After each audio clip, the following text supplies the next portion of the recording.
Boa noite, pessoal. Sejam muito bem-vindos ao canal do Se Liga no Pod. Hoje nós estamos aqui para mais um episódio e o meu parceiro está se recuperando aqui, que a feijoada judiou dele, né? Vamos falar a verdade, devagar vamos e falar a sempre verdade. ele tá levantando, ele não aguentou, tá vendo? Vamos falar a verdade. O fitness, o gordinho aguentou mais, cara. Perdi 4 quilos em uma semana. Covid.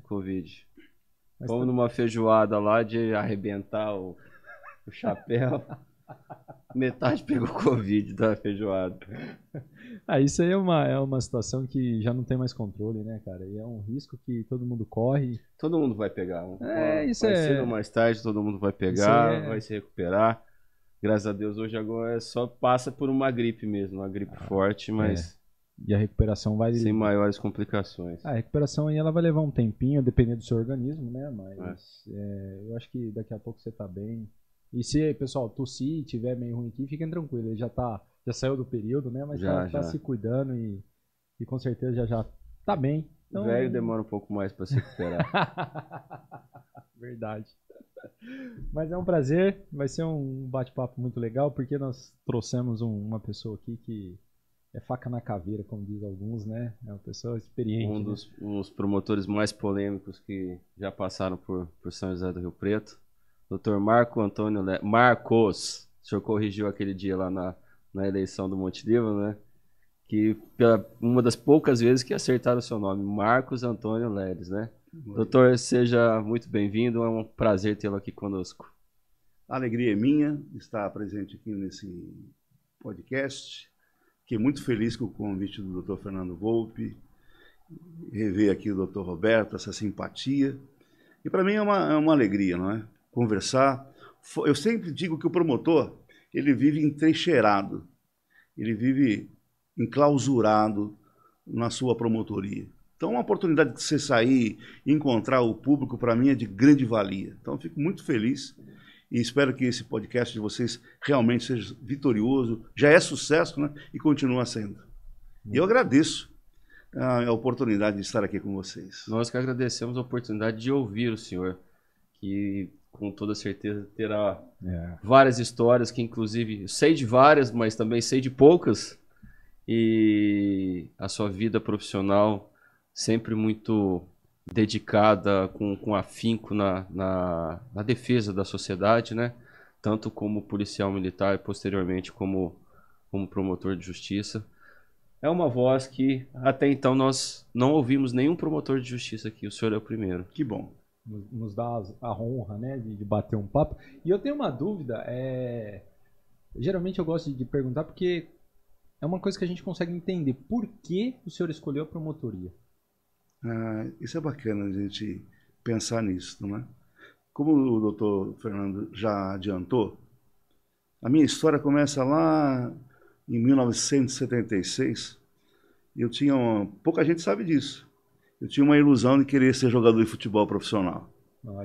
E durante essas minhas tentativas, não era lá grande coisa, nem um Neymar na vida, mas eu tinha uma pretensão e buscava.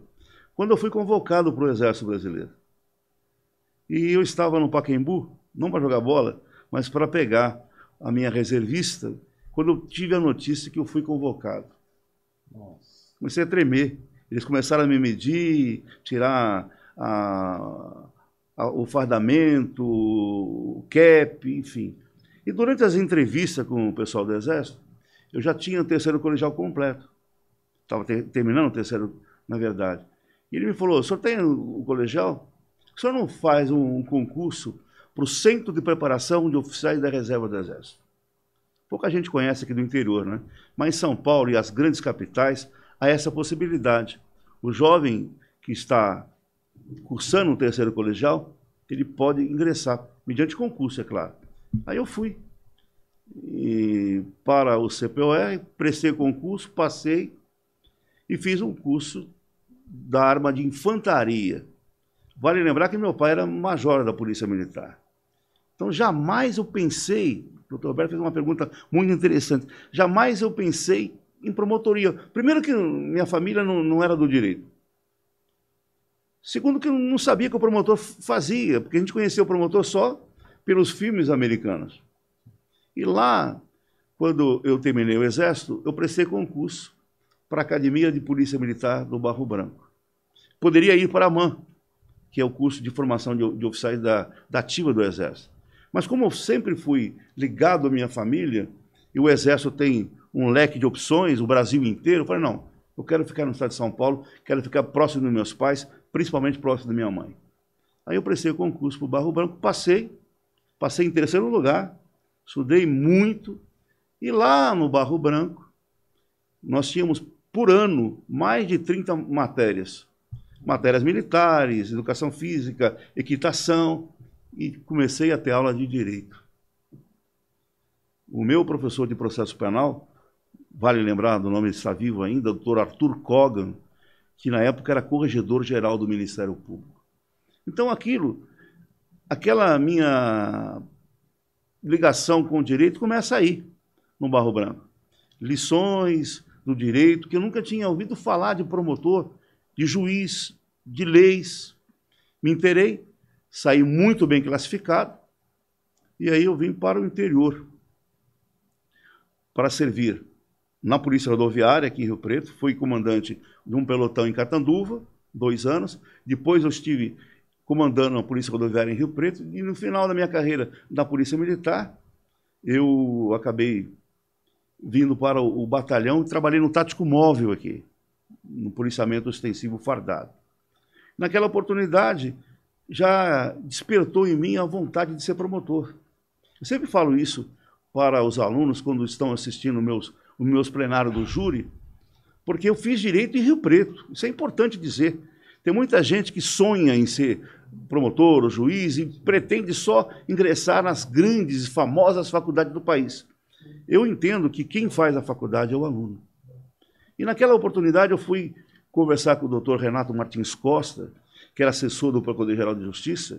Hoje ele é membro do Tribunal de Contas do Estado de São Paulo. E me falou, tenente, eu era tenente naquela oportunidade, o senhor quer ser promotor de justiça? Eu falei, quero.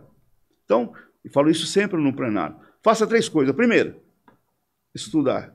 Segundo, estudar. Terceiro, estudar. Então, foi muito bacana. Eu voltei para Rio Preto com aquela convicção, doutor Roberto e doutor Volpe, que são muito mais inteligentes que eu tinha grande dificuldade, estudava 10 horas por dia. E, inclusive, eles estão me assistindo agora, hoje é médico, Marquinhos e o Marcel, que era advogado, eram pequenininhos. O Marquinhos tomava conta do Marcel para não deixar o papai estudar. E eu estudava, e acabei passando no primeiro concurso, logo que saí da faculdade. Que ano foi isso? Em 1986. Os senhores não tinham nascido ainda. Eu já tinha. Eu nasci em 79. Então, 79 foi o ano que eu saí da Academia do Barro Branco, como aspirante. Cheguei na Polícia Militar até primeiro-tenente. E aí o senhor entra na questão da promotoria. A função do promotor, para a gente que lida diariamente com isso, é ainda até mais fácil. Mas para a população, ela não sabe o que um promotor faz. Então, assim, o senhor entra na promotoria, escolhe a área que vai atuar, como vai ser, como que é o promotor no dia a dia, assim? Na verdade, nós tivemos uma roupagem renovada no Tribunal do Promotor de Justiça com a Constituição de 88. Porque ele começa, tradicionalmente, o promotor, ele atua na parte criminal. Ele é o titular da ação penal pública incondicionada e condicionada. É ele que dá o pontapé, ele que inicia uma ação penal. Depois que a polícia apura um fato criminoso, quem vai processar o agente criminoso é o promotor de justiça. Essa é a tradição, mas hoje o leque de atribuições é muito grande. Tem um promotor cuidando do meio ambiente, da improbidade administrativa, do direito de família, enfim. Nós iniciamos a carreira numa comarca chamada comarca inicial, pela classificação, dependendo do número de feitos, da população, e ele vai subindo. Em cada uma dessas classificações, há uma especialização. Então, no meu caso, que eu sou promotor de justiça em comarca especial, quer dizer, a último grau, eu faço somente o processo criminal. E 50% das minhas ações é no Tribunal do Júri. Portanto, quando você vai subindo na carreira, crescendo, sendo promovido, há naturalmente aquela tendência de você escolher. Eu prefiro ir na área da infância, da adolescência, eu prefiro agir na improbidade administrativa, eu prefiro... Então, no meu caso, eu amo o Tribunal do Júri. Eu estava acostumado como policial, viver adrenalina, então, né? Na verdade... Só que essa questão de atuação no Tribunal do Júri, uma vez eu já conversei com o senhor, provavelmente, uma das nossas várias conversas que nós tivemos, existem promotores que não se adaptam ao plenário.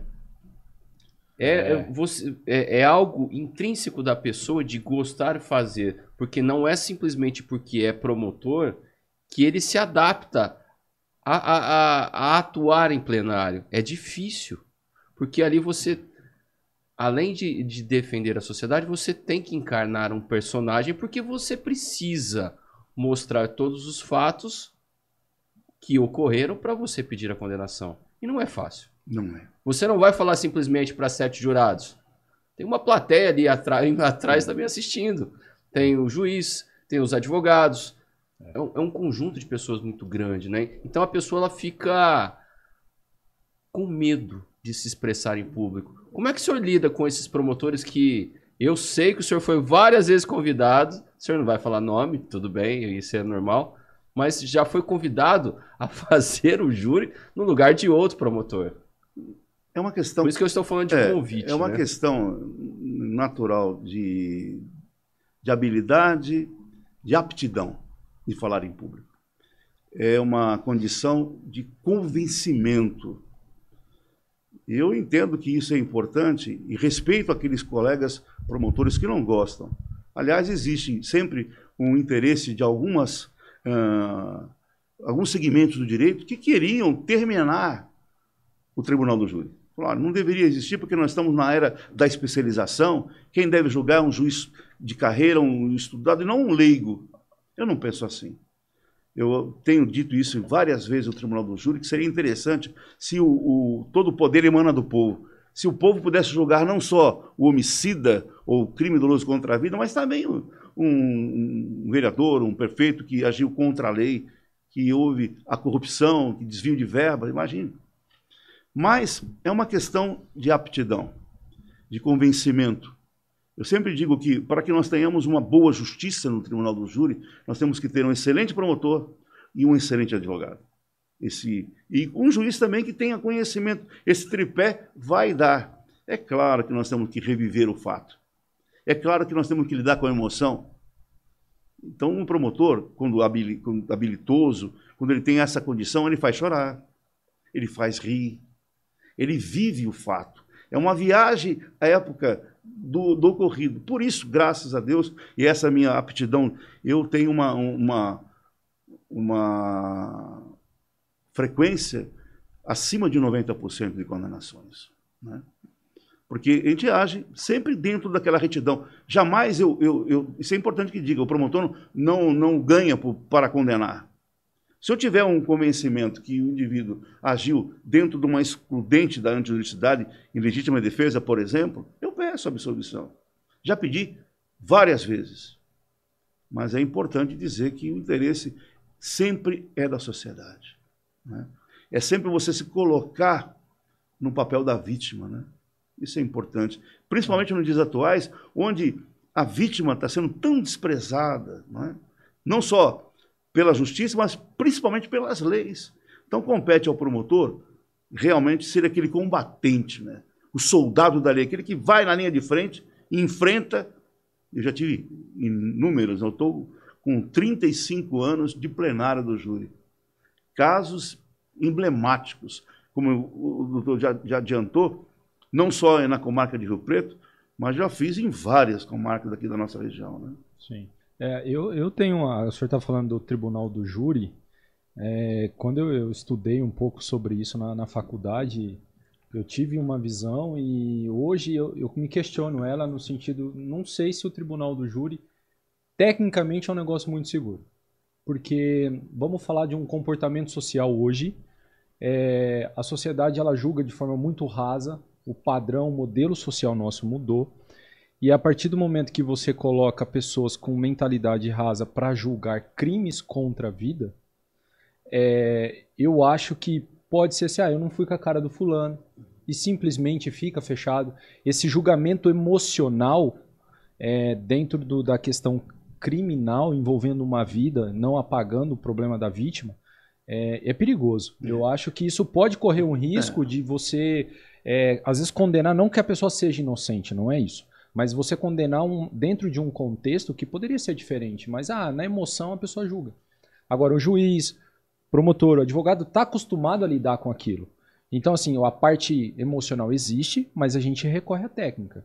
Não tenha dúvida. Entendeu? Então, o meu receio hoje do tribunal do júri é esse. Eu não sei se vocês pensam assim. Eu entendo, doutor Roberto, só te cortando, que o tribunal do júri precisa, sim, de aperfeiçoamento. E como que a gente consegue isso? Através da lei. Eu sempre digo isso quando estou no plenário. Nós, o promotor, e o defensor também, vivem no escuro. No escuro, na escolha do jurado. Vale lembrar que o nosso Tribunal do Júri, que agora está completando 200 anos no Brasil, ele é de origem francesa. Tem gente que vê os filmes americanos, a composição de 12 jurados, em alguns estados americanos, a necessidade de ter uma unanimidade para que tenha condenação absoluta. No Brasil, não. É a maioria. E quem já viu os filmes americanos vê que o promotor e o defensor têm uma entrevista preliminar com os jurados, para que saiba o nível intelectual, emocional, as suas tendências, os seus interesses. Aqui não, nós vivemos no escuro. É claro que o Tribunal do Júri é composto de pessoas de ilibada conduta, escolhido pelo juiz, conforme a comarca, chega até 300, 500 pessoas que são indicadas pelas órgãos de classe. Mas é difícil, a gente não tem um contato. Quando o promotor, principalmente o promotor que está numa comarca pequena, ele conhece o jurado, ele sabe quem pode ter eventualmente uma tendência absolutória, porque é do ser humano. Tem pessoas que... Tinha um juiz que passou por aqui e falou assim, nós devemos entender que quem condena o homem é Deus, para quem acredita nele. Nós condenamos o fato. Mas de que maneira que esse fato vai ser apreciado? Nós não temos condição de aferir quem é aquele jurado. Por isso que é importante o aperfeiçoamento da lei, para que a gente possa, talvez no futuro, uma lei tenha essa possibilidade de entrevistar adedremente e preliminarmente com o jurado, para saber. Sabe que hoje houve uma diminuição da idade. Com 18 anos, o indivíduo pode ser jurado. Você pega a pessoa... Como que ele tem uma capacidade intelectual para se julgar... É complicado. Exatamente. Um fato tão grave como o ocorrido nos crimes dolosos contra a vida. Ele não tem capacidade cognitiva para isso. Nem emocional, até porque muitas vezes as pessoas não sabem, mas um júri tem... Às vezes demora dias a depender do caso, mas mesmo que a gente poderia falar assim... Um júri de 10, 12 horas envolve aspecto físico, emocional, e às vezes a pessoa fala assim, vamos acabar logo com esse negócio e vou condenar. Tem. Eu já conversei com pessoas em que sentaram lá, não participei, não sei se o senhor participou, eu não sei quem foi, mas que, para mim, a pessoa que está sendo sentada ali, sem saber o que aconteceu, é culpada. A pessoa, ela chega a ser um ponto tão débil mental que ela não consegue verificar o que a pessoa fez. Está sentada, é criminosa. Está sendo processado, você já é culpado. Por isso que, eu falei para vocês... E a pessoa da minha família que eu estou falando. A necessidade... Por isso que eu estou falando com propriedade. Sentou em um júri, lógico que não foi no nosso. Se fosse nesse daí, eu já saberia já se eu tivesse participado. Que um dos parentes foi eu que fiz a acusação. Né? E a partir do momento que fala, sentou para mim é culpado, poxa, não, mas você por isso eu falei que é importante essa entrevista. Para você avaliar e que grau que tem de compromisso com a verdade, não é? Só que é aquele que o senhor falou, como se aferir isso? É complicado, você não conhece as pessoas. Eu estava dizendo que a comarca é menor, acabei não concluindo esse raciocínio. Eu tenho feito isso, eu chego numa cidade do interior mais longínqua, onde a comarca é menor, eu vou em desvantagem, porque o advogado é da cidade. Ele conhece o jurado, e eu não. Aí eu tenho que mostrar isso aí, olha, eu estou aqui, não sou favorável ao réu, contra o réu, mas eu quero a justiça do fato. Então, é aquilo que nós falamos, é a argumentação, tem que conhecer um processo, né? Conhecer o fato. Não é fácil. Mas o teu parente não tinha culpa. Não é esse caso que o senhor está pensando. A pessoa era jurada. Desculpa. Jurada. Perdão. Jurada. Nem sei se é o mesmo sobrenome, nem sei se é parente. Não é o mesmo sobrenome. E a grande questão, igual o senhor está comentando, o pessoal, às vezes, ele acha que é simplesmente chegar lá, processar, igual você falou da questão de fazer um estudo com o jurado. Como que um promotor faz isso? Com uma pauta, com um tanto de processo, como é que o senhor conseguiria gerenciar? Né, por isso que a comarca maior há essa mudança e especialização do trabalho. Né? Entendi. Eu faço 50% do júri de Rio Preto. E eu acompanho. E tem uma fase que é importante que o leigo entenda para que a pessoa chegue no tribunal do júri, ele passa com uma primeira fase, que nas fases juízo da acusação. A gente vai ver se há uma possibilidade da prova da existência do crime e de indício de autoria. Então, só vai depois passar nessa peneira, né? Sim. Só vai para julgamento quem passou por isso. Sim. Cabe recurso, instrução, a inquirição de testemunha, a prova técnica, enfim. Só depois que vai. Para o pessoal que não entende muito, quais são os crimes hoje que o júri tem competência para julgar? O texto constitucional ele fala que o tribunal do júri ele terá competência para julgar os crimes dolosos contra a vida. Quais são? O homicídio, o artigo 121 do Código Penal, o homicídio simples, o qualificado, o privilegiado, qualificado quando aumenta a pena, privilegiado quando pode diminuir a pena. Um crime que eu ainda não atuei, hein? Em 36 anos de promotor. Auxílio a suicídio. Auxílio, instigação, induzimento ao suicídio. Hoje o Código Penal alterou um pouquinho. Auxílio, instigação ao suicídio e autolesão de natureza grave. Hoje o legislador ele pune também quem faz esse trabalho de sugestão, de induzimento através da internet. Né? Inclusive teve um jogo na internet da Baleia Baleia Azul, enfim. Esse crime eu nunca fiz. Nunca julguei, né? E o índice de suicídio, principalmente em Rio Preto, é muito grande. É complicado. Isso a imprensa não divulga, a polícia talvez, mas é grande, é complicado. Depressão. Aliás, vocês estiveram ontem uma psiquiatra, poderia até perguntar para ela o índice de suicídio, que ela teria muito mais capacidade para dizer o porquê. O artigo 123, que é o infanticídio, matar o próprio filho logo após o parto, durante o estado puerperal. A mulher ela sofre umas mudanças psicológicas, a pena é pequena, mas ela vai ser punida. E o último, que há uma discussão bastante importante nos dias atuais, o aborto. O aborto, o autoaborto, o aborto com conhecimento da gestante, sem conhecimento da gestante. E os crimes que são ligados a esses crimes. Pode ter uma fraude processual, pode ter um falso testemunho, pode ter... Eu já fiz alguns crimes de porte ilegal de arma de fogo, de roubo ligado ao homicídio, enfim. Mas, a princípio, são os crimes dolosos contra a vida. Só uma... Já que o senhor falou na questão do roubo ligado ao homicídio... Não tem nada a ver com latrocínio, só né? para pontuar. O roubo seguido de morte, que é o roubo mesmo com arma, que houve a morte e tudo mais... Ele não é julgado pelo júri, ele é julgado pelo juiz singular. São coisas diferentes. São coisas... Então, mas o senhor está comentando, o senhor já pegou algum caso de autoaborto? Já, bastante. Já pegou? Já teve? Hoje em dia, pela legislação, se eu não estiver enganado, me corrijam, a pena mínima é de 2 anos, há a possibilidade do sursi processual. Não é?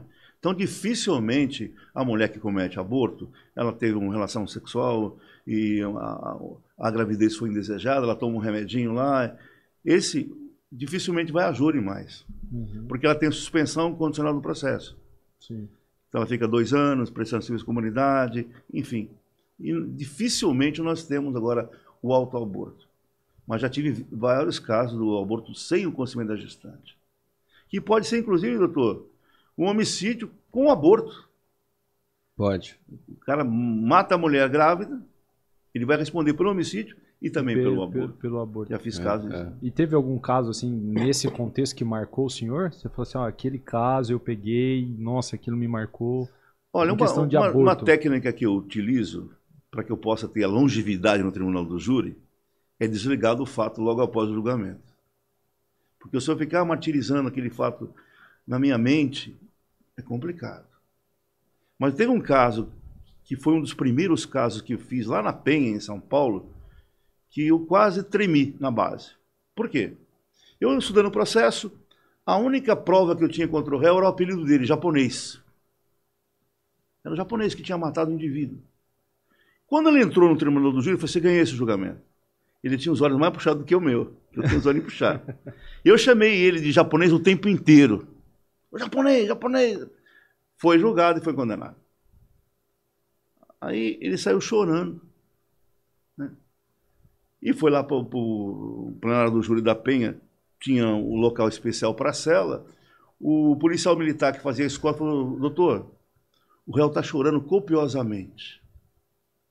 Eu falei, meu Deus, será que eu fiz injustiça? Eu desci até a cela dele, ninguém viu, e eu falei, o japonês, falou, oi. Ele respondeu, era ele mesmo. Eu falei, rapaz, por que você não confessou o crime? Daria uma pena menor. Eu falei, eu fui orientado na cadeia a não assumir. Então, esse caso... Agora, na questão de aborto, emblemático, eu tive vários casos. O indivíduo assassinou uma mulher grávida porque ela teria mantido uma relação sexual espúria, adulterina, ele ficou sabendo e foi lá e matou, enterrou o corpo da moça lá em Mirassol. Nossa. Terrível. Deve ter alguns casos muito bárbaros, né? Eu vou até perguntar, fugindo um pouquinho de atuação do senhor, mas uma opinião sobre esse caso recente da menina que tentou fazer o aborto, a juíza e a promotora foram contra, tentaram falar para ela, convencê-la a não realizar o aborto. O senhor acompanhou isso? Sim, sim. E depois descobriu que a pessoa que estuprou é um menor. Não estuprou, mas teve uma relação consentida. O problema é uma menor. Ele também é menor. Então não se passou muito pelaquela história do aborto em si. Que, primeiramente, lógico, a imprensa divulga, solta a bomba, mas não coloca os detalhes. Depois que explodiu a bomba, que vieram os detalhes. É um menino que era namorado dela, ficava com ela, e a relação foi consentida e tudo mais. Nesse tipo de situação, qual que é a opinião do senhor? É difícil opinar, eu sempre gosto de opinar com a clareza do fato. Né? Relação com dois menores. Houve a gravidez com a relação entre dois menores. A lei, ela não define, não faz a distinção do autor. Né? Nós sabemos que, eventualmente, o agente, sendo adolescente, sendo inimputável, ele tem o ato infracional. Né? Independente, aí é a questão de maturidade, né, da pessoa. Será que uma criança, mesmo dentro de uma tenra idade, ela tem condições de ter essa relação, esse consentimento? Então a gente não pode também abordar o consentimento da mulher na cabeça de uma criança. Embora cada época da nossa sociedade há uma mudança, né? Hoje um adolescente é diferente do adolescente de 1945, quando surgiu o Código Penal. É uma questão muito séria, de muita cautela, né? Por isso que eu prefiro não opinar sem saber os detalhes. Como eu disse, independente da menoridade, há o ato infracional. Agora, será que uma criança, uma adolescente de 11 anos, ela tem maturidade suficiente para dar o consentimento para uma relação sexual? Então temos que pensar um pouco mais. Hoje é perigoso se dizer isso, porque 11 anos depende. Então, por isso que... Porque a lei fala em 14, menor de 14.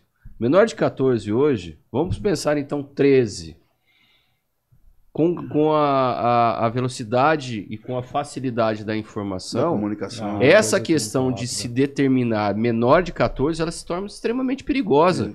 Porque a relação sexual ela começa com 12, 13, 11, inclusive, sei lá eu. Quando você aborda na parte do agente criminoso maior, que comete um ato sexual contra uma menor, o juiz ele tem essa oportunidade de analisar também a conduta da vítima.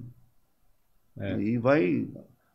Nesse caso, espaço, mas não há muito espaço para essa... Nesse caso que a gente está comentando da relação sexual entre dois menores, com 13 anos, ambos são vítimas. Sim. E são criminosos. Olha o impasse que a legislação, como está ultrapassada nesse quesito, ela não consegue prever. Como faz-se uma relação, um exemplo, 2 crianças com 12 anos querem ter relação?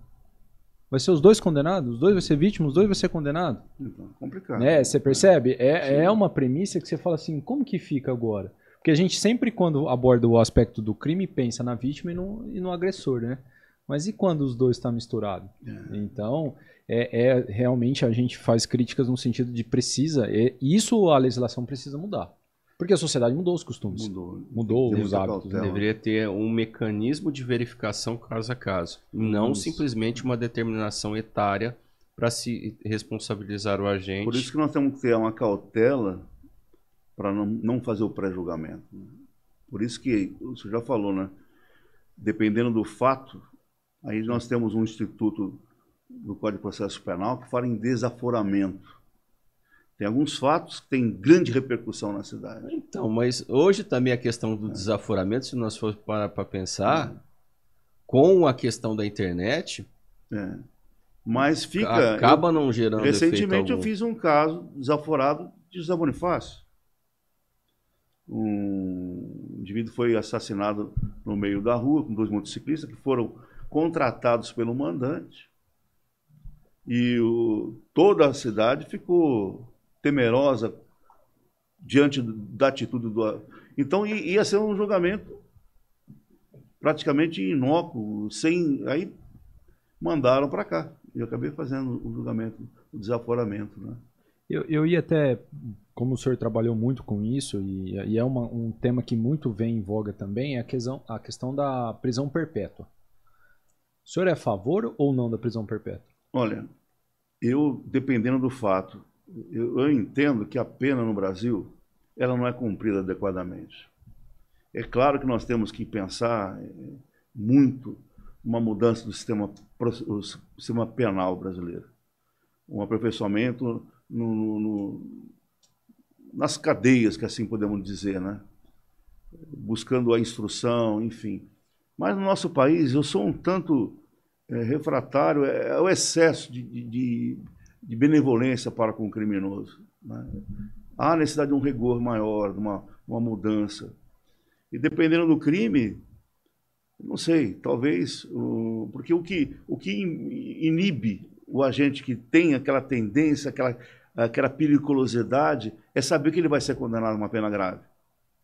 Agora, no país que nós vivemos, agora tem as porcentagens, né?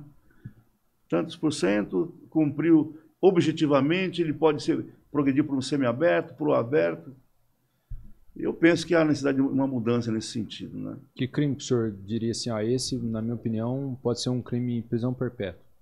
É duro você tipificar um delito. Um delito em si, mas... É a situação, a circunstância. Posso dar um exemplo? A questão do caso do Ioki, né? Ioki lá, aquele japonês que a mulher a moça tá na rua já. Ele lá, né? Tá na rua. Tá na rua.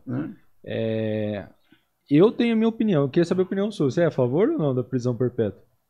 Então, eu vou fazer até uma pergunta um pouquinho mais pesada para ele. Doutor, pena de morte no Brasil resolveria alguma coisa? Na verdade, é importante dizer, a pena de morte existe no Brasil. Para crimes, vamos pensar em crimes comuns. Crime de guerra, né? Eu sou terminantemente contra a pena de morte. Eu acredito na recuperação do ser humano. Mas, para tanto, é importante investir no sistema prisional. Quando a gente observa o sistema prisional, não em São Paulo, tá? Dependendo daqui no nosso estado, maior estado do país, mas tem lugar que a recuperação é zero, né? E a gente sabe, não pode fechar os olhos para isso. Algumas organizações criminosas estão comandando os nossos presídios. Então é preciso mudar. Agora, a pena de morte, não. Eu tenho uma opinião bem um pouco diferente mais prática sobre a questão da pena de morte ou a pena perpétua. Estados Unidos tem as duas penas. Não adiantou nada. Justamente. E nem por isso resolveu o problema da criminalidade. Ele tem a maior população carcerária do mundo. Por isso que eu acho que o preso ele deve cumprir a sua pena. É 20 anos, vai cumprir 20 anos de pena. Ele deve trabalhar para sustentar ele no presídio, né? Para quem não sabe, ele tem 4 refeições por dia. Quem paga somos nós, pagamos impostos. Café da manhã, almoço, café da tarde, janta, visita íntima. É um absurdo. E por que o senhor acha que o Estado não investe no trabalho do preso para que ele possa se autossustentar? Não só se autossustentar para diminuir o gasto do Estado, mas também porque ele possa criar, sair de lá recuperado, ressocializado, apto a trabalhar. É uma questão política agora, né? Que o Estado ele é representado pelos governantes, pelos gestores públicos, políticos. E nós sabemos, né? Como que nós estamos representados aí nesse país. E é complicado. Por isso que é importante, sem querer fazer uma análise abusiva, é importante que o brasileiro tenha consciência de escolher os seus homens públicos. Precisa, porque nós estamos comentando da pena de morte e da prisão perpétua. Eu vou dar a minha opinião sobre a prisão perpétua. Se você condena um cara, independente do crime, você está condenando esse cidadão a ficar pro resto da vida preso, você está dizendo automaticamente que ele não tem uma forma de recuperação. Se ele não tem uma forma de recuperação, quem banca ele é o Estado, é o povo. Por que o povo vai ficar bancando esse cara que não tem mais recuperação? Então é mais fácil matar ele, porque o dinheiro que você gasta para sustentar ele, você deixa de investir na educação, deixa de investir em outra coisa.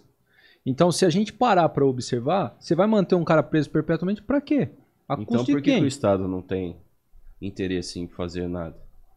Então, é que o problema Será que alguém que está ganhando dinheiro com Não, isso com daí? certeza, mas é como ele falou, é um problema muito complexo que envolve... Ele não respondeu. Mas envolve essa questão política de interesse de uma minoria que sim, tem envolvimento. A gente não tem como negar que tem criminalidade envolvida no meio da política. Volta e meia a gente vê aí saindo pessoas envolvidas com isso. Só que não tem interesse. Por isso que, a minha opinião, eu sou contra a prisão perpétua, porque você tira recursos financeiros de uma sociedade que poderia estar investindo em outra coisa para um cidadão que você está falando, esse cara não tem resolução. Então elimina. É isso. Se você está falando que o cara... Se você está falando que o cara tem que produzir, viu? Não, mas aí então, assim, o senhor entende que na prisão perpétua ele vai continuar trabalhando, ele vai ter uma função social, aí sim. Eu sou contra a prisão perpétua também. Eu acho que o indivíduo tem que estudar e se preparar para voltar para o convívio social. Sim. Mas com educação, com oportunidade, enfim. Há necessidade dessa mudança na nossa legislação, sim. Porque o sistema, como o senhor falou, você joga o cara dentro da cadeia e lá dentro tem um sistema que operaciona lá dentro, e, é aquela velha frase, o cara entra bandido, sai profissional. Sai bandido profissional, né? Lógico que a gente sabe que não são todos, tem uma recuperação, né, aí de um percentual pequeno. Eu não posso falar porque eu não tenho autoridade no assunto, mas tem pessoas que se recuperam, mas a pergunta é, quantas pessoas você conhece que já deu emprego para uma pessoa que acabou de sair da cadeia? Eu gostaria de entender essa problemática mais para o lado social, né? Isso, aspecto social. Porque nós temos que investir... Nós temos que ver uma mudança de perspectiva de educação. Se nós tivermos uma educação bastante séria nesse país, a criminalidade vai diminuir. Isso é um fator importante, né? Isso não se discute, né? Isso nos países lá fora demonstra que a educação é... Até nós discutimos aqui outro dia, eu acho que foi lá com o Felipe e com o Evandro, né? A questão do porquê que não há investimento na educação. O próprio governo não tem interesse que a população se desenvolva intelectualmente. Por que a gente não investe mais na formação básica da criança, num curso integral, não é? Isso é muito... sofrível, né, para nós. A quem interessa que a população continue nessa Por isso que a gente tem que lutar para mudar o panorama político desse país. Então, nós falando agora de mudança de panoramas, de projetos, o senhor pretende se candidatar agora a deputado, né? Com que viés o senhor decidiu entrar nessa disputa política? O senhor tem um ideal de proteção da sociedade, como promotor de justiça. Mas como político, como caminhar com essa situação? É importante, tem muita gente que me pergunta isso. Eu estou numa fase da minha vida, completo agora em agosto, daqui a uns dias, 65 anos. Eu estou com 46 anos de vida pública, Polícia Militar, Exército, Ministério Público. Eu poderia me acomodar, vou me aposentar, vou viver com a minha família, vou para a Europa, vou para os Estados Unidos, mas sempre fica no âmago da criatura. Por quê? Não pegar a minha experiência de professor também, acadêmico, do direito, processo penal, direito constitucional, de ajudar meu país. Porque eu tenho, quando nós falamos aqui da minha formação juvenil, eu tenho na minha alma o patriotismo. Eu quero servir o meu país. Sim. Eu vejo as dificuldades, eu tenho o caminho da argumentação no plenário do júri para usar no Congresso Nacional, para mudar as nossas leis. É claro que eu vou enfrentar uma barreira muito difícil, mas é importante a gente entender que o mal predomina aqui entre nós, porque o bem, ele é tímido. O dia que nós tivermos a mesma coragem dos homens maus, nós mudaremos. Essa é a minha proposta de mudança. Por isso que eu falei, e eu tenho o apoio da minha família, dos meus filhos, da minha esposa. Vamos lutar? É claro, eu vim para cá hoje e tive até uma notícia muito agradável na televisão, dizendo que o brasileiro, na última eleição para deputado federal, que me interessa, 2018, 66% não sabe para quem votou. 15% lembram. E o resto votou nulo. E aí uma questão que me deixou bastante otimista. 88% dos brasileiros querem mudança na política, querem mudança dos seus homens públicos. Então, eu me sinto em vantagem até, porque uma pessoa que não tem nenhuma mácula... Quantos por cento não se recorda quem votou na última eleição? 66%. Se eles nem se recordam em quem votaram, por que eles querem mudança? É porque o panorama atual, o resultado está aí. Né? Embora que eles não se recordam, mas eles estão vendo o cenário. Mas eles não lembram que eles votaram. Não importa, é a situação atual. Mas um pouco também é a forma que é abordado o tema política no nosso país. Vamos tirar o lado do fanatismo. As pessoas acham que se você nomear um presidente ou um governador, resolveu. E a gente sabe que não é assim. Só que a maioria da população acha que se nomear o fulano Beltrano está resolvido. E nós vemos que não é. Por isso que as pessoas não dão tanto crédito e atenção para o Congresso por causa disso. Exatamente. A pessoa não olha. Peraí, cara, eu vou colocar o cara no Congresso, que é o cara que vai olhar lá pro presidente, que vai frear ele, que vai ajudar a fazer o negócio. Não tem esse olhar. Por isso que gera esse problema. Que é importante, sem fazer nenhuma pretensão aqui de pré-campanha, mas eu tenho que colocar a minha pessoa, né? Sim. Quem tem capacidade para estar elaborando leis? Um artista? Com todo respeito aos artistas? Um palhaço? Pior que tá, não fica? Ficou. Entendeu? Um palhaço? Ficou. Ou pessoas que vêm na nossa região só nessa época da eleição? Pessoas que estão buscando agora, através das emendas parlamentares, a captação de apoio? Não temos que parar com isso, né? Então, e aí nós temos um outro problema, né, doutor? É a questão das reformas. Reforma do judiciário, reforma do executivo, reforma do legislativo, reforma da previdência, reforma tributária. São todas reformas extremamente importantes e nenhuma sai. Não sai, porque não tem interesse. Por isso que é importante brigar. Mas só se a gente fizer uma guerra civil aqui... Não, brigar no sentido de levar pessoas novas com essa intenção. Não é? E agora, falando em termos de região de Rio Preto, Fernandópolis, Votuporanga, é importante nós analisarmos que nós estamos vivendo numa terra de ninguém. Ninguém que tem pretensão política apenas de autopromoção, da vaidade. Perfeito. Perfeito. Sim, sim. E eu não tenho isso comigo. E por isso que é importante do apoio da nossa população, de ver. Por isso que eu agradeço também a oportunidade de estar aqui, pô. A minha esposa, Anaí, que deve estar me vendo, ela falou uma coisa muito interessante. Falou, Marcos, o grande adversário seu é o desconhecimento das pessoas. O dia que as pessoas conhecerem que você é candidato, pré-candidato, vão te apoiar. Então é importante. E aí vai a questão da máquina, né? Eu acabei de falar da emenda parlamentar, que o indivíduo que está lá não quer perder a boquinha, a tetinha para mamar e vem aqui distribuir visitas às inaugurações públicas com esse interesse, Sim. que tem a verba para utilizar. Eu venho sem nada. Tem uma discussão também que eu assisti, acho que foi no final de semana, eu não sei, foi uma entrevista, o pessoal reclamando sobre a questão do voto facultativo. No Chile aconteceu uma merda lá gigantesca. E eles estão culpando a questão no voto facultativo.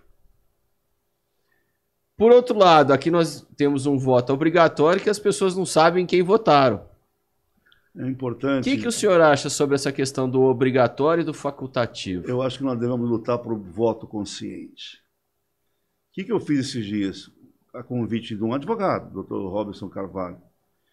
Eu fui visitar uma escola, terceiro colegial, para falar da política, do direito político, da elegibilidade, da consciência política. Tive em 2 escolas.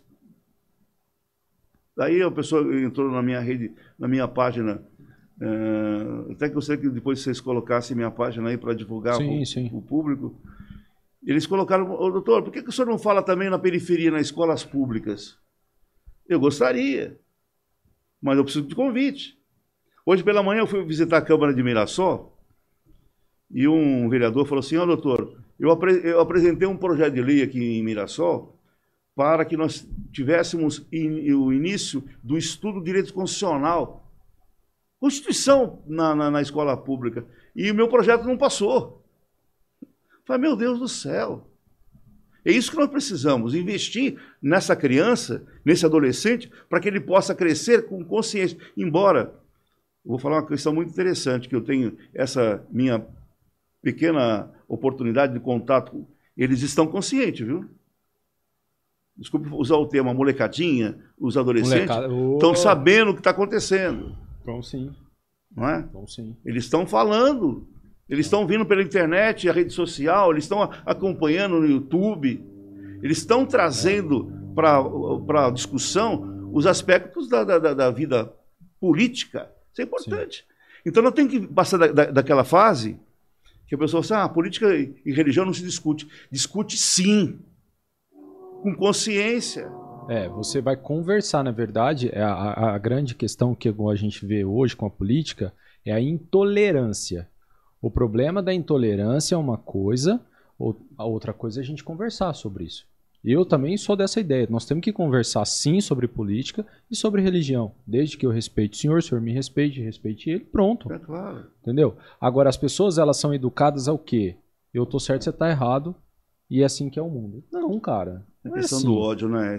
A intolerância, entendeu? A gente acabou de ver esse final de semana aí uma questão envolvendo intolerância, porque não entrando, falando em crime político, que não cabe a gente apurar, como o senhor falou, tem que ver o caso concreto, mas a gente vê, eu conheci 2 pessoas, cara, próximas, que brigou com um pai de soco por causa de Lula e Bolsonaro. Ah, meu. Não, né, velho? Você dá um soco no seu pai porque o cara tem opinião política diferente da sua? Quem deu o soco agora deve ter sido lulista. Com certeza. Então a gente brinca, mas é um assunto muito sério e o senhor está falando da educação, a gente fala de educação de modo genérico. Eu não vejo um avanço dos nossos representantes falar assim, nós temos que melhorar a educação. Ok. O que nós temos que melhorar na educação? Na minha visão, a educação nossa precisa melhorar dentro daquilo que a gente já falou em alguns episódios. Questão psicológica, educação financeira, de lei. Precisa Educação mudar, moral. precisa Educação mostrar moral, né? educação moral, entendeu? Patriotismo. Ensinar alguma coisas para as crianças que estão ali que existem um outro cenário.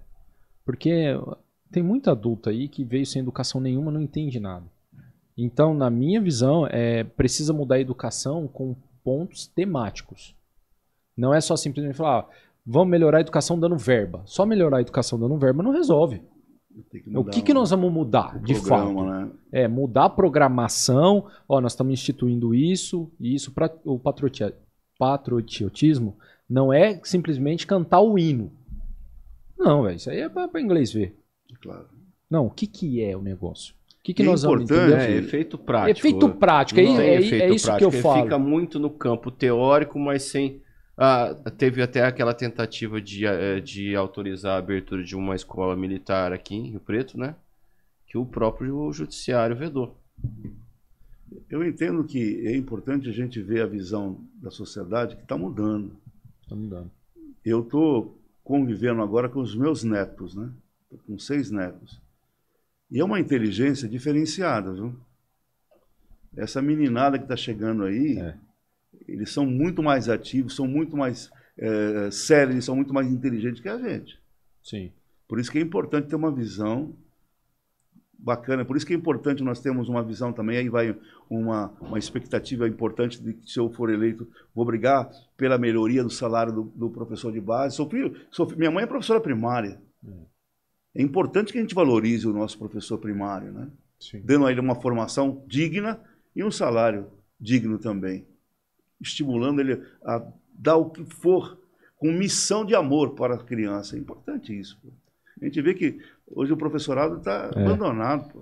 E eu vou falar para o senhor, eu ainda acho que o Estado ele deveria dar um auxílio psicológico para os professores. Claro, claro. Não é só dar o dinheiro.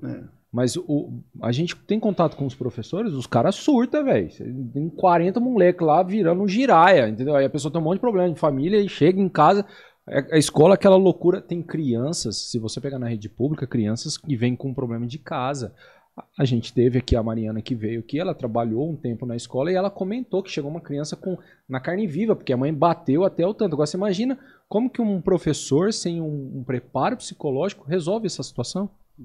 É muito mais do que só dar o dinheiro. Nós tivemos também, né? Hoje, o senhor, como atua na área criminal, o senhor sabe.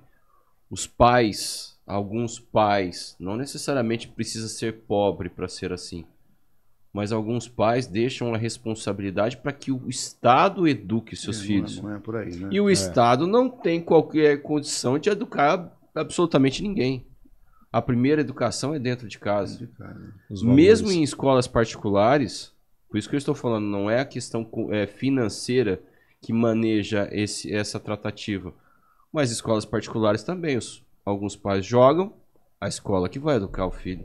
Então, os próprios pais não estão preparados para essa situação. Porque lá atrás também não tiveram nenhuma educação com relação a isso. Exatamente. Precisa mudar. Isso gera um efeito que cai lá depois para o promotor julgar, né, processar e tal, porque, vamos falar, o índice de criminalidade da classe pobre é muito alto. Não tenha dúvida disso. E aí eu ia até perguntar... não é exclusividade, não. Não, então, eu ia até jogar a pergunta para o senhor, se o senhor é a favor da população julgar no tribunal do júri os políticos. Como eu disse, né? Logo de princípio eu falei isso. Ele falou. Não, mas... Não é só simplesmente julgar. Aí a grande questão do julgamento seria um julgamento justo, na visão do senhor? É aquilo que eu falei, né? Você tiver condições de escolher bem um jurado, de orientar bem, eu acho que sim. O duro é se a gente falar, tipo assim, então, a grande questão é se o cara que tá ali tem opinião política contra ele.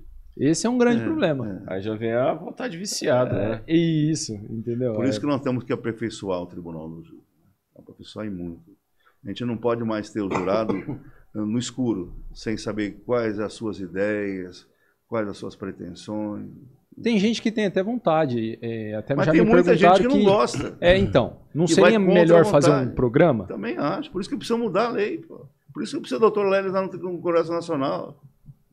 E o duro será que o Congresso leva? Porque é muito tem engavetado os projetos lá, a né? arte do convencimento e da argumentação. Entendeu? A gente tem que usar isso. Com apoio populacional. Certo. A população está dando respaldo, né, jurídico para que você possa apresentar a força política.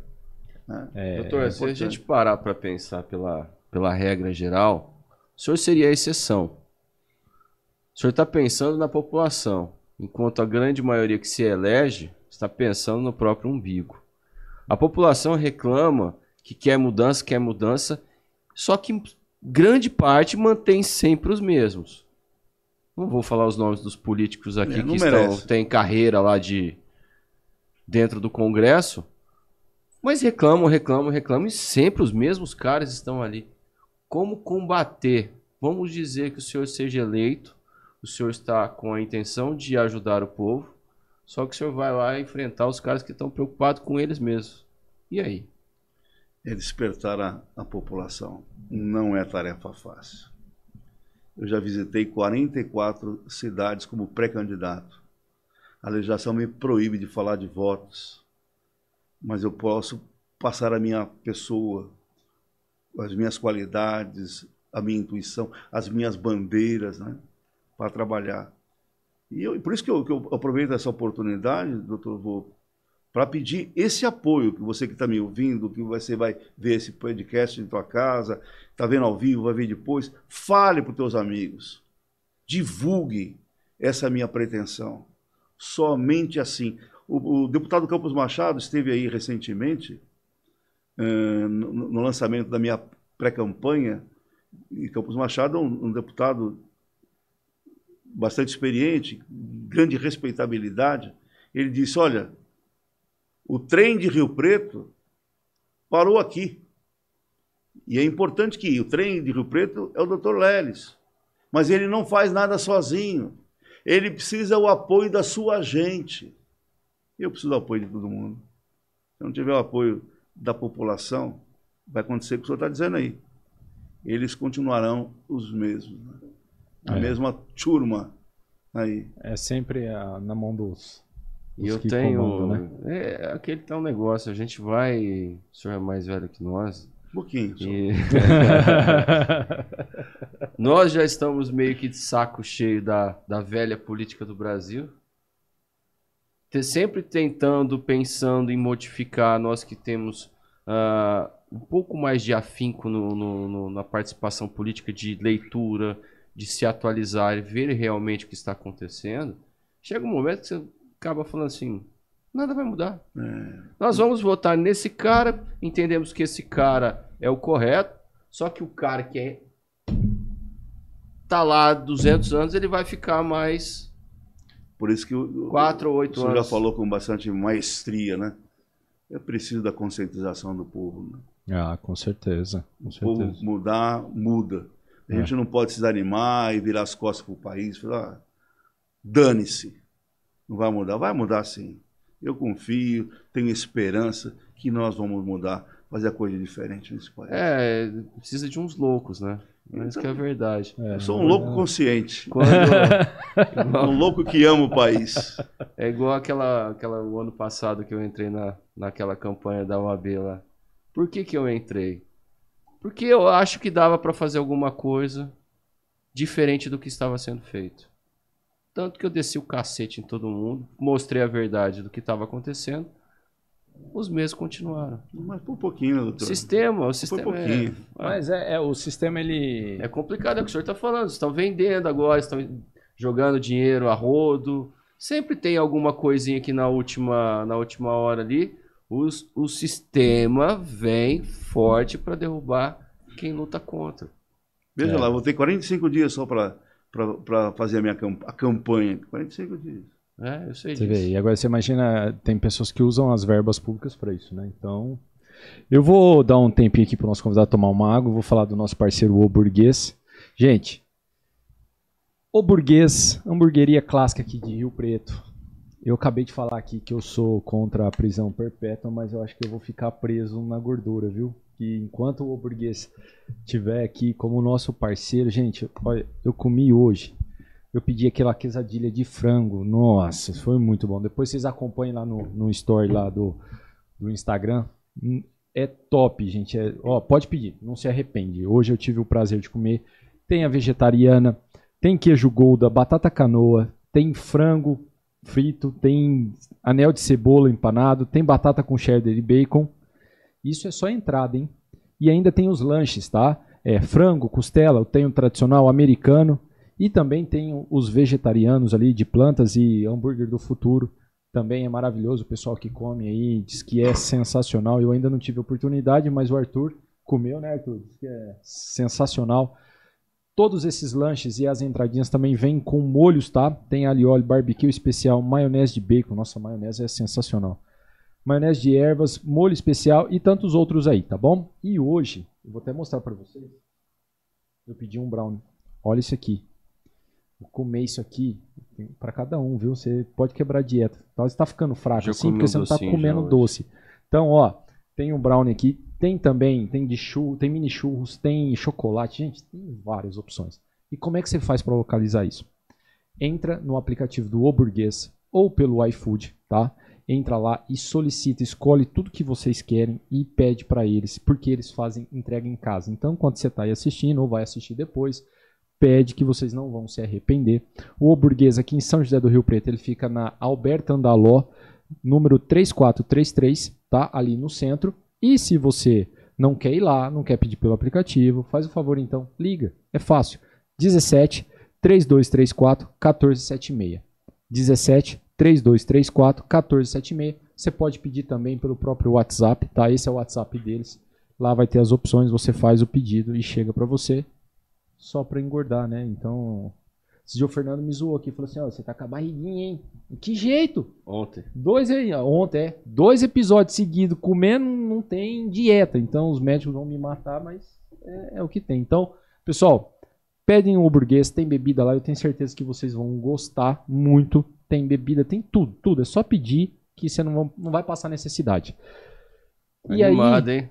Você viu o garoto propaganda? Você viu, cara? É do ramo, hein? Duro que não, hein? Só no gogó. Já tem, caso ele largue a profissão, ele já tem comida, gordinho manja de comida, né? Então a gente gosta de comer, a gente tá por dentro do assunto. Pessoal, vocês que estão assistindo, não esqueçam de deixar o seu comentário aqui para o nosso convidado.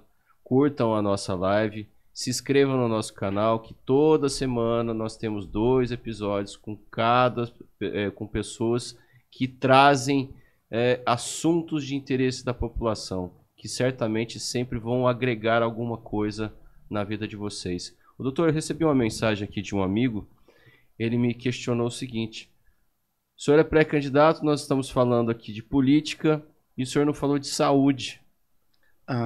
Qual que seria um projeto do senhor relacionado à saúde? Eu vou fazer uma pequena propaganda. Meu filho é ginecologista, é chefe do setor da Santa Casa de Misericórdia. E eu tenho um compromisso, isso é importante, para a sustentabilidade das santas casas e hospitais filantrópicos. E como que vai ser isso? Eu pretendo, e isso é importante que você que é da saúde, me traga também argumentos, ideias para uma mudança do SUS, principalmente nas tabelas, né, dos procedimentos médicos. Meu filho tem me falado que é um absurdo, né? Não vou citar aqui o preço de uma cesárea, mas é absurdamente defasado. Então eu tenho um compromisso de buscar recurso para a saúde pública, melhorar o nosso SUS, melhorar os hospitais públicos, né? Mas eu preciso também desse amparo, que eu não sou da saúde, dessas pessoas que conheçam mais, para que me tragam argumentos para que eu possa, de fato, ajudar a saúde pública do país. Todo mundo reclama, não é? Tem pessoas que não têm... Hoje a gente está cada dia observando a mudança dos procedimentos e dos convênios médicos, que é um absurdo, né?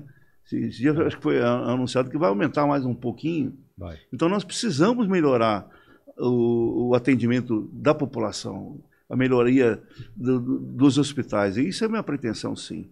Então, sem dúvida nenhuma, é uma das minhas bandeiras, talvez uma das principais, lutar pela saúde pública. Hoje nós vemos aqui, por exemplo, no Corriqueiro, no Diário da Região, o caos que está na saúde de Rio Preto. É uma questão de gestão, né, doutor? A gente sabe que tem pessoas erradas em lugares errados, então é preciso mudar e ter esse direcionamento, né? Eu vou até aproveitar então, já que o senhor falou aqui, ó, para você aí que é da área da saúde, que está por dentro, sabe, as dificuldades. O doutor aqui abriu a possibilidade. Procura ele aí no Instagram, tá bom? Às vezes se você não der para se mandar aqui no meio durante o episódio, procura ele no Instagram, é promotor Marcos Leles, tá? E ali você manda mensagem para ele. Eu acho que exatamente esse é um ponto que os políticos deveriam olhar, e para quem quer representar o povo, ser o político de trincheira, o cara que está ali entendendo. Né? Bacana você falar isso, porque uma das nossas pretensões, se eleito for, é manter um gabinete ativo em Rio Preto. Para que a gente possa atender a nossa população. Isso é importante. Hoje nós estamos num escritório político, até se você entrar na minha página, vai ter lá o endereço. Pode me procurar a qualquer hora. Nós estamos com uma pequena equipe. Se você que tiver da saúde, que tiver interesse de integrar a nossa equipe, trazer sugestões, eu estou plenamente aberto para esse trabalho. É importante, para mim, é sumamente importante ter esse apoio da população. Vai ser um político exatamente muito próximo do eleitor. Eu não vou virar as costas e falar, olha, cadê o doutor Marcos Leles? Está lá em Brasília? Não, eu vou estar aqui sempre, presencialmente, pelo menos 2 vezes por semana, e a minha equipe presente a semana toda para receber as reclamações. Isso é importante. Ter essa aproximação, a população até precisa disso, né? Para a gente poder conversar também. Só que aí também não pode confundir com os favores, né? Achar que o político, doutor, estou precisando de um negocinho aqui em casa. Precisando de um saco de cimento. Isso não, né? Doutor, eu tenho uma dúvida. Como promotor, assim, eu vou voltar só um pouquinho na carreira, porque o senhor tem muito tempo de promotoria. O senhor nunca teve medo, assim, dos bandidos te pegar, essas coisas, não? Eu tenho comigo o seguinte, quando você age dentro da lei, sem nenhuma mudança do rumo de uma investigação, de prova, não tem que temer. Eu sou uma pessoa religiosa, né? Acredito em Deus. Já tive problemas? Já tive. Gostaria de nem narrar aqui, porque é desagradável ficar falando de perseguição, de escolta policial, minha família já foi alvo. Hoje mesmo nós estávamos pela manhã, tive um episódio, não sei se o doutor Volpe vai lembrar disso, colocaram uma bomba próximo do meu gabinete aqui em Rio Preto. A bomba com o destino certo. Isso para você ficar esperto, doutor Leles. Foi desativada essa bomba, o fórum foi... Não me recordo. Uma coisa então, assim. Esse foi um caso mais emblemático. O outro foi um indivíduo que me ameaçou no plenário do júri, disse que ia me matar, e na época nós tínhamos o cadeião aqui, ele fugiu, e ele conseguiu o telefone na minha casa e ligou que estava chegando perto. E aí eu aproveito para agradecer o Rogerinho, o Marcos Rogério, ele teve nessa diligência e prendeu o marginal, né? Antes que fizesse algum mal para a minha pessoa. Porque assim, a gente fala de juiz, fala de promotor, existe sim um status social aonde se chega, é diferenciado o tratamento, as pessoas têm esse respeito, mas tem o outro lado. Tivemos um juiz em Presidente Prudente que foi assassinado, né? Pelo crime organizado. Então, Doutor Machado, se vocês lembram disso. Doutor Machado. O nome eu não me recordo. Um juiz de execuções lá em Presidente Prudente. Fato, sim. Foi morto. E eu acho que essa questão dessa carreira, por exemplo, no caso do tribunal do júri, no meio de algum júri, se o senhor já passou algum apertado da família? Então, esse caso específico foi no tribunal do júri. Foi no tribunal do júri? Ele durante na hora da sentença, ele escarrou em mim. Olha. Mas não pegou porque eu sou esperto. Pegou na mesa do juiz. Era o doutor Robledo Matos de Moraes, estava comigo, né? Faz tempo, hein? Faz tempo. Doutor. Faz um tempinho já. E vários casos, Mas é aquilo que eu falei. Quando o indivíduo comete um delito, um homicídio, ele sabe o que ele fez. Então não há que temer. Estou agindo dentro da lei, né? Apurando o fato. Ele sabe. Doutor, O senhor também faz um trabalho filantrópico, né? De ajuda às pessoas. O senhor poderia contar um pouquinho sobre esse trabalho? Eu sou espírita, eu tenho essa minha concepção de vida, que a vida não é definitiva aqui na Terra. Nós nascemos, nós vivemos, nós morremos e nós voltamos a nascer para evoluir sempre. Isso está dentro do Livro dos Espíritos, que eu adoto como norma de vida, né? Onde o Espiritismo é filosofia, é ciência com consequências religiosas. E eu estou vivo dentro dos princípios religiosos e tenho um trabalho. E há 32 anos nós fundamos a Associação Beneficente Centro Espírita Fé, Amor e Caridade, que hoje está lá na Avenida Piedade, no Residencial Palestra. Sempre atendi pessoas carentes na distribuição de cesta básica, mas eu achei que isso aí era muito pouco. Nós estamos com um projeto em andamento para trabalhar com crianças carentes, com adolescentes, com escola de idiomas, escola de música. E quem tiver a oportunidade, vai lá visitar. Acho que na minha página a gente vai ter um pouquinho dessa dimensão desse trabalho. Hoje nós chegamos a conseguir uma concessão da prefeitura num terreno de 4.500 metros. Acabei de inaugurar um prédio de 550 metros quadrados de construção. Ontem nós terminamos a terraplanagem, onde vai ser feita uma praça desportiva para atender as crianças. Isso me dá uma alegria de viver, né? Talvez lá no Tribunal do Júri eu perco a energia e no trabalho do bem eu ganho energia. Isso é magnífico, né? O senhor também dá palestra? Faço palestra no estado de São Paulo inteiro, né? Palestrante ativo? Sim, sim. Ativo. Eu frequentei algum tempo o Espiritismo e é uma religião muito bonita, né? E o Espiritismo não é uma religião concebida no aspecto tradicional, né? Nós não temos sacerdote, não temos rituais. Sim. Mas é aquilo que eu falei, é filosofia de vida com consequências religiosas, né? O senhor acha que o Espiritismo foi uma ferramenta aí que lhe ajudou nesse caminho como promotor para manter esse equilíbrio? Sem dúvida, né? A gente tem uma inspiração na espiritualidade. Eu nunca inicio uma atividade na minha vida sem uma prece. Eu tenho um conceito que é dado pelo Espírito André Luiz, pelas mãos inesquecíveis e amorosas de Chico Xavier. Ele fala que a prece é o maior recurso que Deus deu ao homem na Terra. Então, sempre orar é importante, né? E o Espiritismo, no nosso entendimento, é o consolador prometido por Jesus. Consolador porque consola, porque explica, porque esclarece. Nós temos uma fé, não uma fé cega, dogmática, mas uma fé raciocinada. É uma bênção. É uma bênção. Eu tive a oportunidade, cara. Você nunca foi na casa do Chico, né? Você nunca teve essa oportunidade, não, né? Não. O senhor chegou aí alguma vez? Sim. Cara, a casa dele é fantástica. Fantástica. Eu não tive a oportunidade de convivência estreita com o Chico Xavier. Isso eu não tive, mas eu tive. Ele já estava mais adoecido. Mas hoje eu tenho a oportunidade de conviver com mais frequência, assistir as palestras e ter um diálogo mais estreito com o Divaldo Pereira Franco, que é o maior orador espírita do mundo, né? E vamos falar de política e religião. Já que não pode falar uma coisa do outro, eu vou mesclar. O senhor é a favor qual é a sua opinião sobre misturar religião e política? Eu sou contra. Eu entendo que não se confundem, mas isso não impede do político ser um homem religioso, do bem.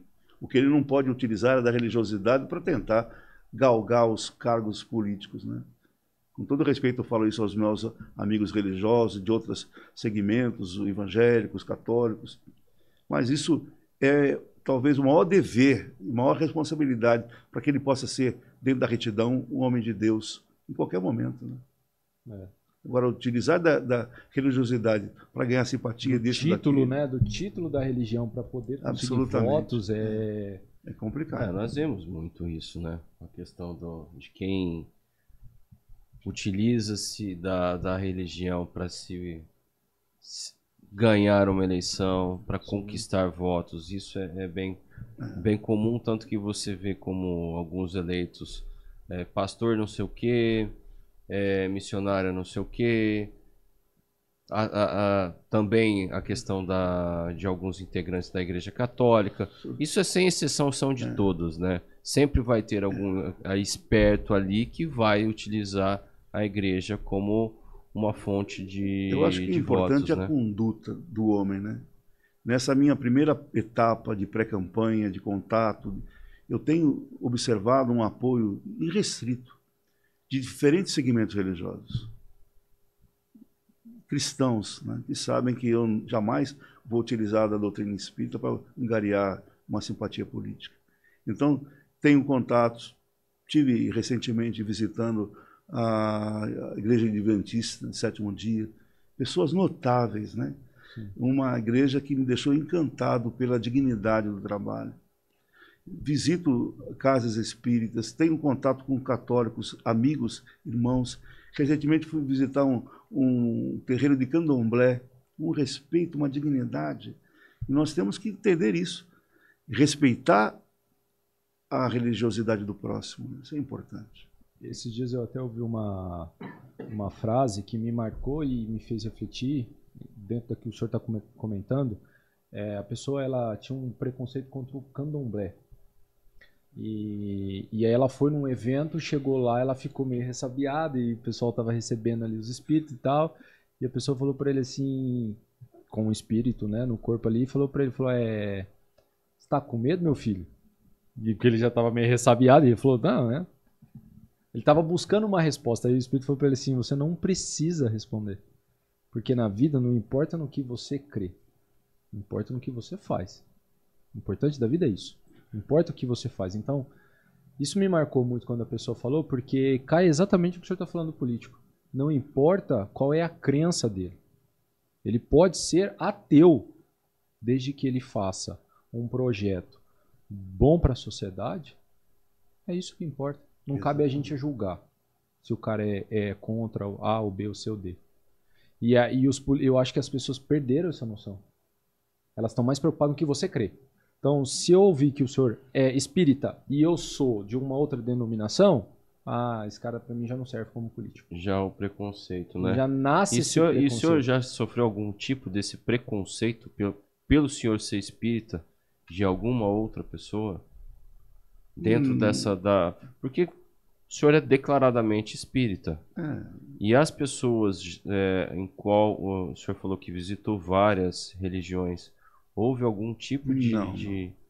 Primeiro, essas religiões que eu estou visitando é a convite, né? Então, princípio, né? E hoje o espiritismo tem uma cidadania social, né?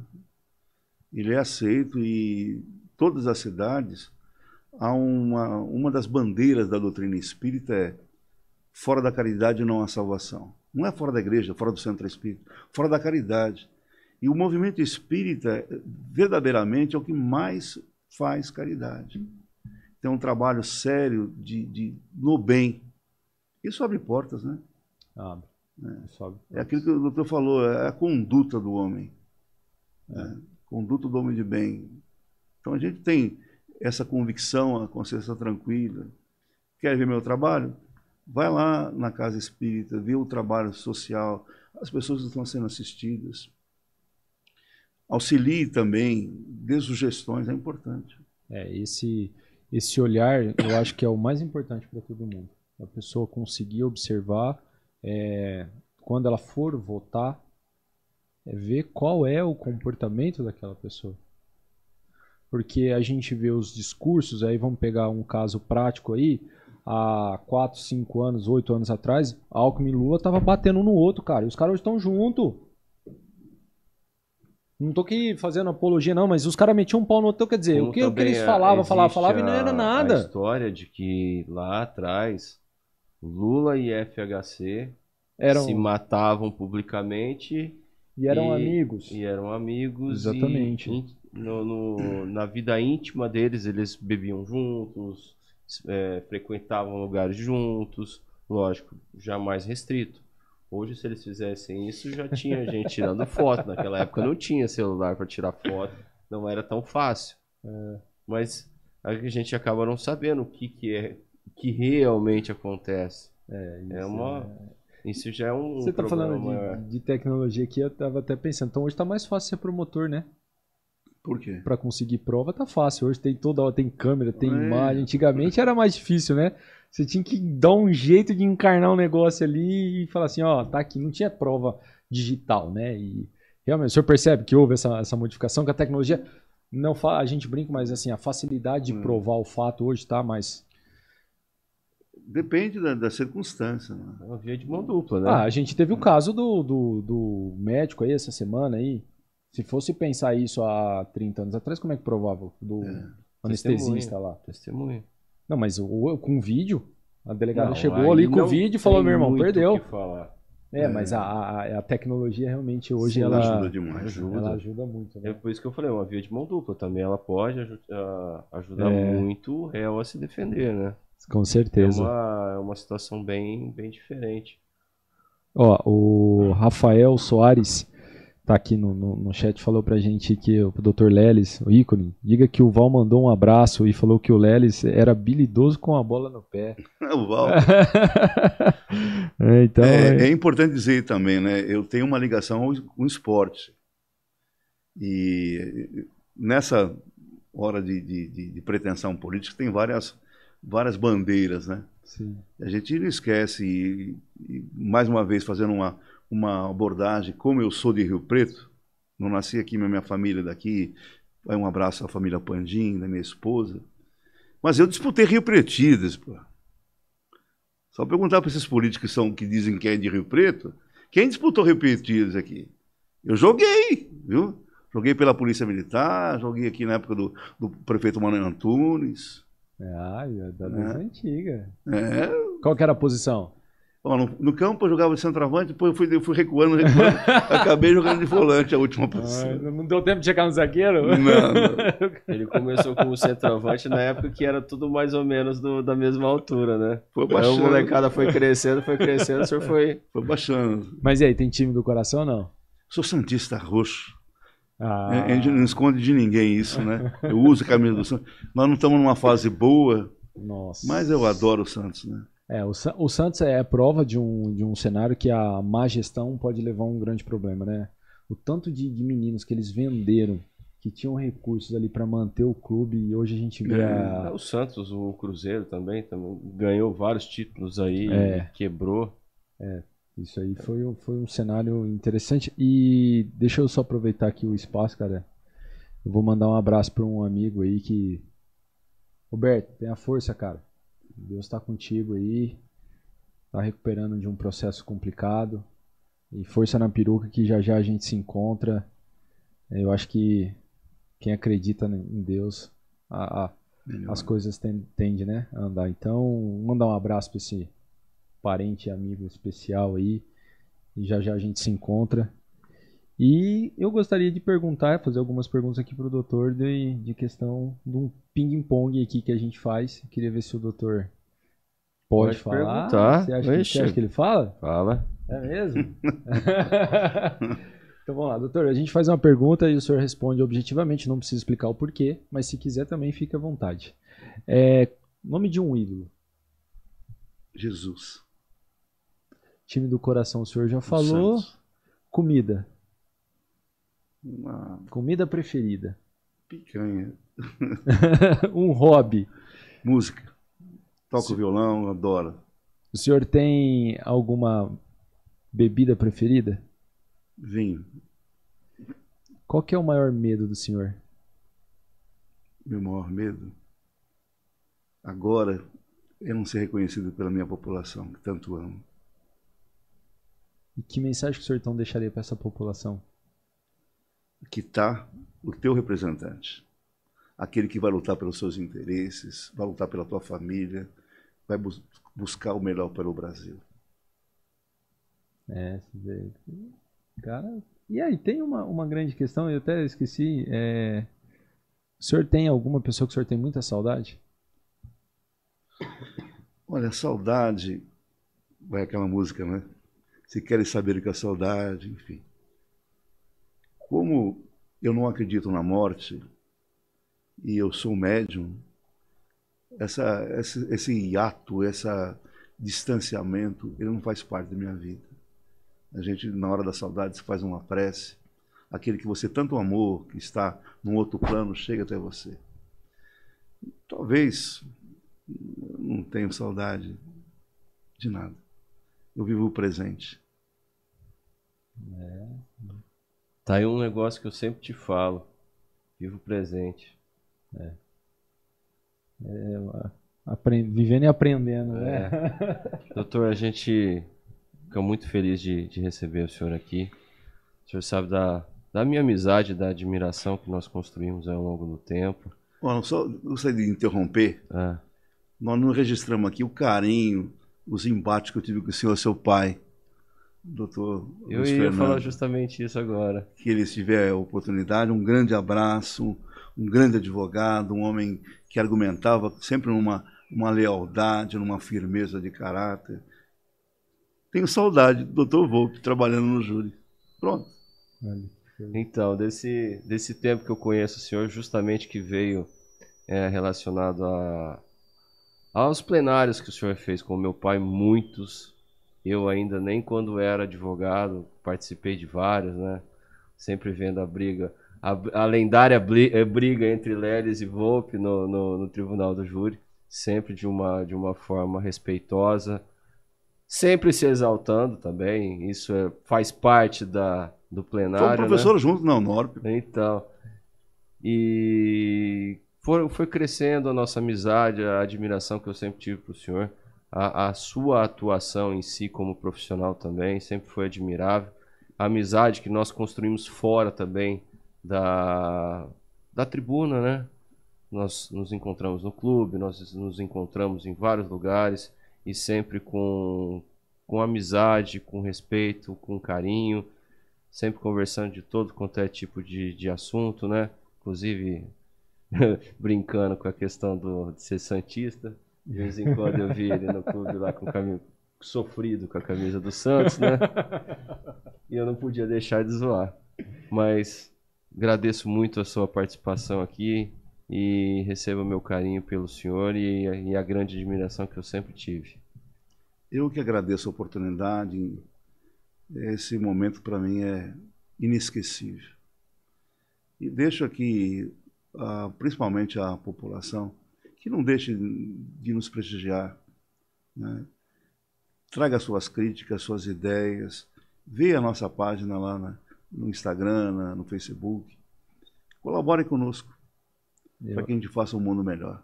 Com certeza. E como o senhor está entrando, depois de 35 anos, como promotor, entrando nesse mundo da política, eu desejo ao senhor sabedoria.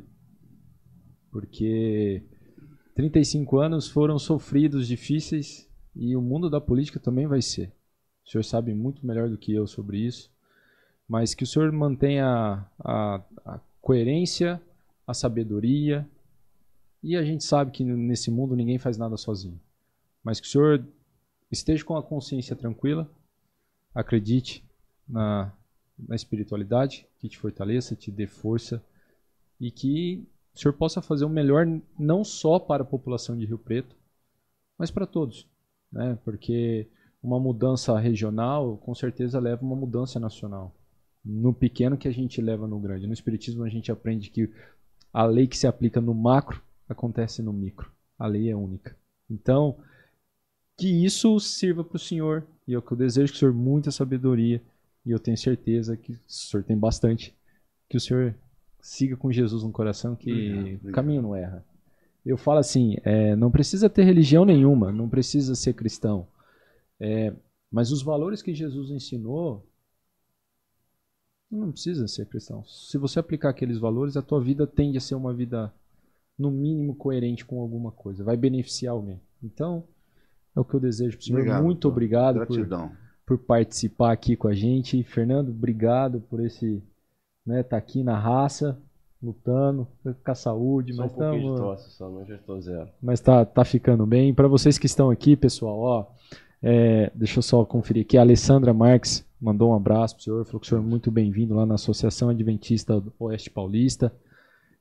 O Ronaldo Rodrigues também, né, um amigo aqui da turma do Leles, que mandou um abraço para o senhor. Coronel, viu? É coronel? Coronel da Polícia Militar. Aí, ó, coronel. Então, os demais pessoal que tá acompanhando aqui com a gente. Pessoal, se vocês são novos aqui no nosso canal, se inscrevam, venha fazer parte da família do Se Liga no Pod. Toda semana a gente traz 2 episódios de temas dos mais variados, tá? Se você está assistindo e quiser sugerir alguma coisa, procura a gente também lá no Instagram. Pode sugerir, né, temas para a gente conversar. Com certeza. A gente está aberto a isso, porque o nosso objetivo é levar conhecimento e também entretenimento. A gente brinca, a gente dá risada, não é só aspecto técnico pesado, mas também levar um pouco de conhecimento que a nossa região tem muito para dar, né? A gente acha que é só os grandes lá que tem, mas temos muitas pessoas na nossa região aqui que tem muito para contribuir dentro de casa. Então a gente deve olhar para essas pessoas, e se você conhece alguém, quiser sugerir, a família do Se Liga no Pod é aberta para isso. Por quê? Porque o nosso lema é que a história da pessoa que senta aqui transforme a nossa. E todo episódio isso acontece. Hoje eu estou tendo a oportunidade pela primeira vez de sentar com o Dr. Lelis para conversar, e aprendi bastante, a gente brincou, deu risada.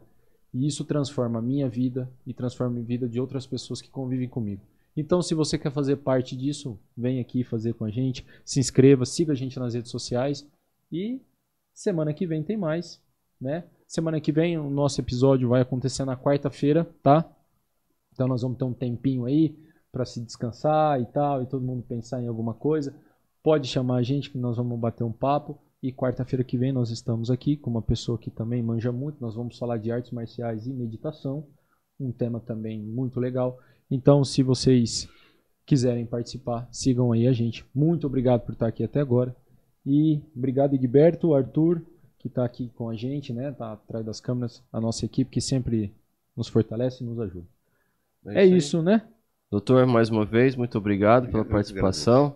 Desejamos boa sorte na sua nova jornada, nessa disputa que tende a ser muito difícil, e o senhor consiga superar seus obstáculos com a maestria que sempre exerceu na sua profissão. Beleza, obrigado. Gente, muito obrigado, uma boa noite e até mais. Tchau, gente, boa noite, muito obrigado, até a próxima.